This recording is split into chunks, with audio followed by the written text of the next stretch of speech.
გავაჭოთ ეგრევე script-ის ერთ-ერთი მოხმარებელი VIPer-ი. ეს არის პროგრამირების საიტი, არაჩვეულებრივი ვებგვერდი და მე დღეს ამ ვიდეოთი გასწავლით თუ როგორ უნდა შევექმნათ პონგის მსგავს თამაში. Visual Basic-ში ეს თამაში უკვე დაწერილია ჩვენი ფორუმელის ერთ-ერთი მომხმარებლის მიერ, ოღონდ CDS-ში, ეს არის დაწერილი თაზო ბაღდავაძეს მიერ, ეს მთლიანი რესურსი და აგრეთვე გადმოსაწერი ლინკები მოცემულია მის თემაში, შეგიძლიათ გადმოწეროთ, ნახოთ და ასე შემდეგ. მე უკვე საწყისი პონგის გაკეთებისა დავდე თემა მის შესახებ, რომელიც საკმაოდ პატარაა.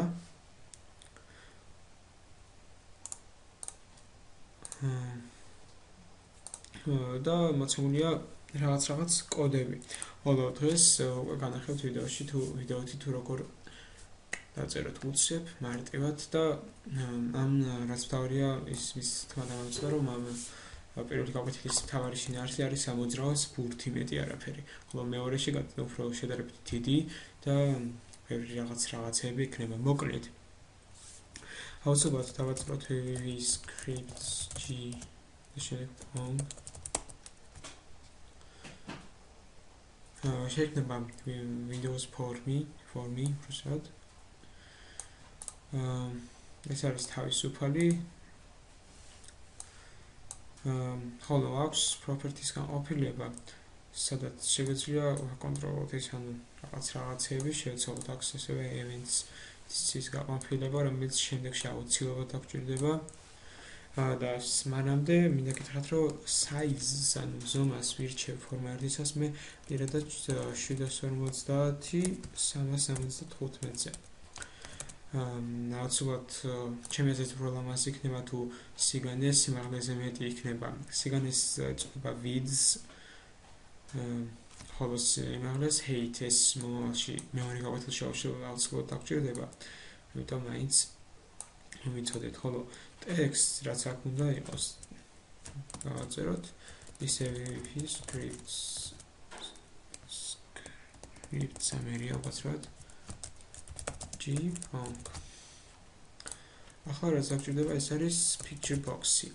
Picture box-ი გამოიყენება სურათის გასახსნელად, ანუ უბრალოდ მას მივანიჭებთ ფერს, რომ გახდეს უფრო კარგად ხილული.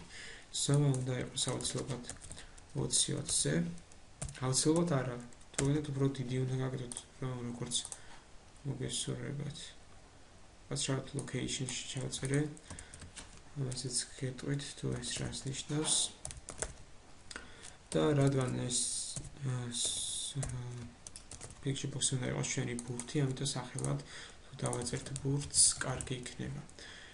რაც შეეხება locations, location-ი ნიშნავს შემდეგს. არის ციფრები მოცემული, რომელიც ფორმაერზე არის დატანილი.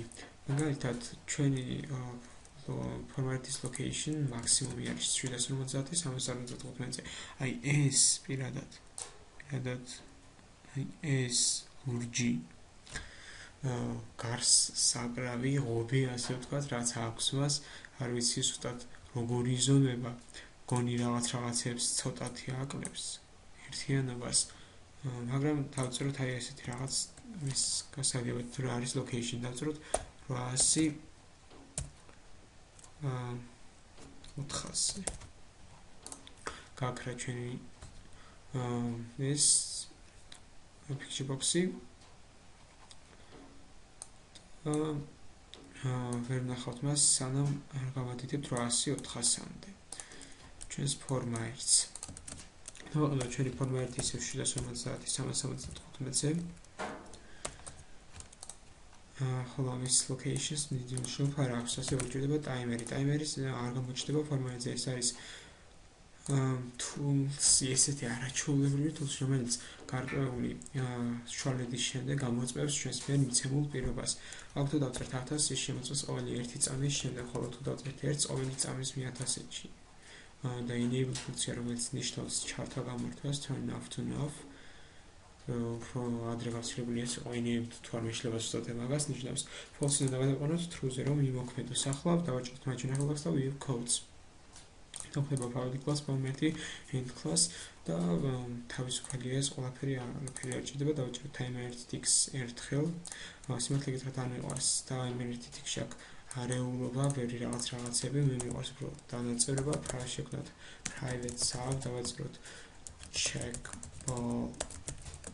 move და უცბად გავახოთ და დავკეთოთ ისე რომ შინ არაფერი არ დაწეროთ ეს ნიშნავს შემდეგს რომ და დავაჭეროთ enter-ს გამოს დასაწერად მოგვეხმარება თვითონ პროგრამა ჩვენ არ ჩნდება დაწერაში თუ არის ღია და შემდეგ დახურული ფრჩელი ისე რომ შიგნით არ წერი არაფერი ამის გამოსაყენებლად აუცილებლად დაგვჭირდება ტაიმერი რაღაც კოდებში შევხედრივ ესეც სადაც ტაიმერი არისო მაგრამ იქ სულ სხვა რაღაცები ხდებოდა ამიტომ თამაშში ჩვენს შემთხვევაში ყოველთვის დაგვჭირდება თუ არ წერია ფრჩელებს შორის არაფერი აუცილებლად ეს უნდა ჩავაგდოთ ტაიმერი tick-ში რომ შემოწმდეს მოკლედ checkable move-ში რას წერთ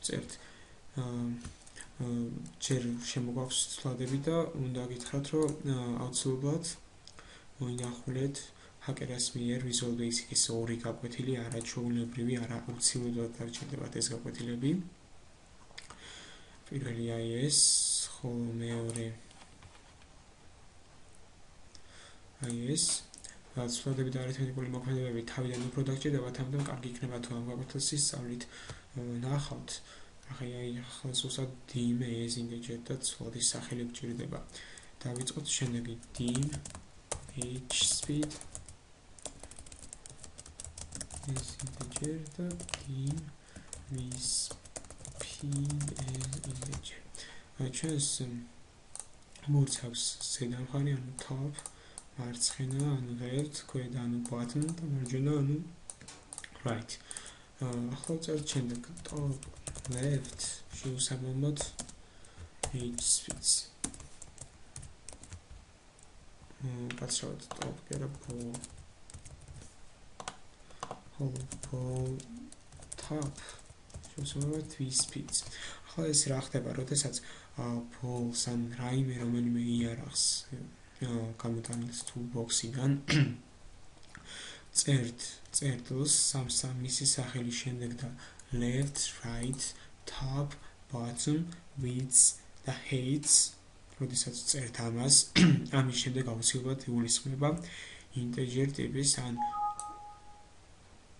აუცილებლად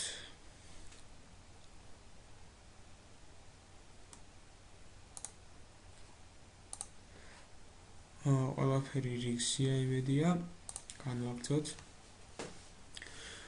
როდესაც წერთ აი polls ან რაიმე სახელს ესეთი რაღაცეების და შემდეგ წერტილს ან left ან right ან bottoms ან tops ან widths ან heights და შემდეგ უდრის რაღაცას ეს რაღაცა უნდა იყოს აუცილებლად რიცხვი ციფრი აუცილებლად იმიტომ რომ როდესაც წერთ ამას და შემდეგ ტოლობის შემდეგ დაწერილი უნდა იყოს ციფრი იმიტომ რომ ეს არის location იგივე რაც location ზუსტად იგივე და ამით ჩვენ საშუალოდ ვურთის locations ახლა რა მინდა გითხრათ როდესაც წერთ dim ცვლადის სახელს ეს integer აქ იგულისხმება რომ integer არის 0-ის ტოლი როგორც გითხარით აქ იგულისხმება აი აქ იგულისხმება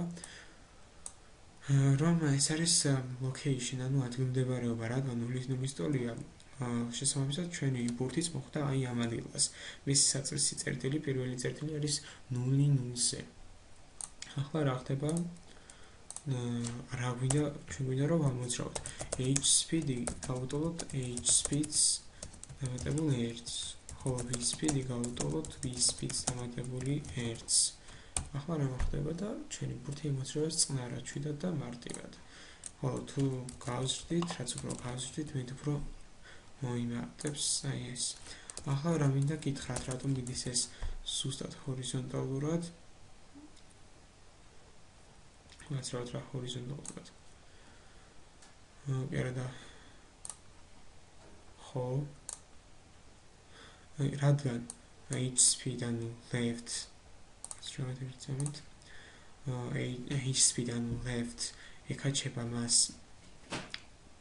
მარჯვნივ, რადგან ფორმატის მარცხენა ნაწილი იზრდება მარცხნიდან მარჯვნივ, ხოლო ზედა ნაწილი იზრდება ზემოდან ქვემოთ.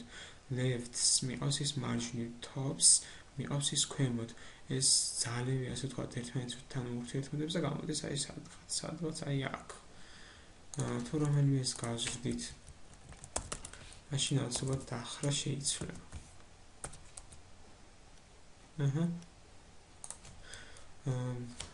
ახლა ჩვენს დადებულ გაკვეთილში, რომელიც უკვე დავწერე სკრიპტზე, არ არის ერთი კოდი.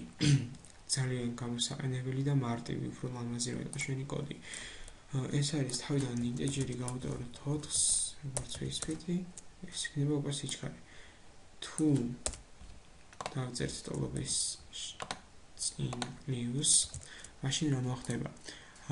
Pol lefts დაემატება ყოველ შემდეგ ცდაზე იმდენი ერთეული, რამდენსაც ჩვენ დავწერთ.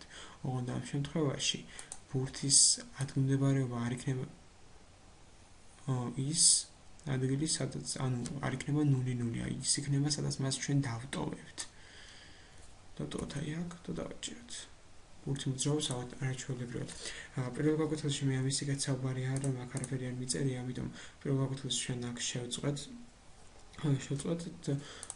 და მინდა გითხრათ, რომ თუ არ ხართ სკრიპტის მომხმარებლები, აუცილებლად დარეგისტრირდით ამ საიტზე, თუ რამე ცოდნის მიღება გინდათ, ვფიქრობ, თუ ვინმე ეცოდინება სკრიპტზე, აუცილებლად დაგეხმარებათ, ხოლო თუ რაიმე ცოდნა გაქვთ, ვთხოვთ გავგვიზიარეთ, რადგან აუცილებლად ჭირდება საქართველოს როგორც პროგრამისტები, ისე პროგრამირების ცოდნა. ზოგადად ბევრს გამოადგება, თუ რამე იცით, კარგი იქნება თუ გავგვიზიარებთ. მოგეთ გისურვებთ წარმატებას და აუცილებლად დარეგისტრირდით სკრიპტზე.